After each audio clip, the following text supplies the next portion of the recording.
So guys, ito na nga. Hello first day, hello Vietnam. Yan, ang binabagtas namin ngayon ay ang Dragon Bridge. Kung mapapansin niyo guys, konti lang talaga yung mga four wheels dyan. More on motorcycle talaga sa Vietnam. Ganun sila ka-practical. Ang four wheels daw ay waste of money. After 4 years, sayang daw ang pera. And in this part guys, sobrang na-amaze po ako dito. Napakaganda po, nakahilera yung mga puno ng Nara. Within the city po yan ng Danang. See? Tapos ito yung Manthai Fishing Village. Nandiyan lahat yung mga bangkang pangingisda nila. Sa isang area lang po talaga siya. Nakaka-amaze lang kasi ang linis talagang tingnan. And hello, Bana Hills. Yan, papunta na po kami dyan sa cable rides. And so excited ang mga Farsons kasi nga, longest cable rides in Asia po yan.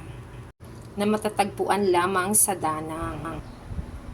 Then, kung mapapansin nyo guys, patuloy po yung paggawa nila. Siguro after 3 years, 5 years, pag bumalik ka dyan, halos hindi mo na rin ulit maikot. Ang kanilang cable cars ay mayroong 4 lines, total of 8.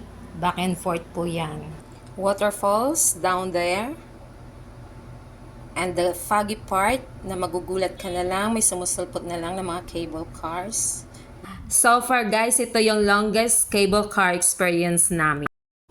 Guys, kulang daw ang trip pag hindi natin mapuntahan ang Golden Bridge na pinaniniwalaang yung mga kamay na may buhat sa bridge na yan ay hands of gods. Or it depends sa beliefs natin. This place, going to Buddha Mountain naman. Yan guys, magbakasyon, mag-tour habang bata pa, malakas pa yung tuhod, matibay pa. Guys, bakit dito kami nag-tour? Dream destination ko rin kasi yung France. Gusto ko rin makarating doon pero talagang parang sa totoong buhay, malabo.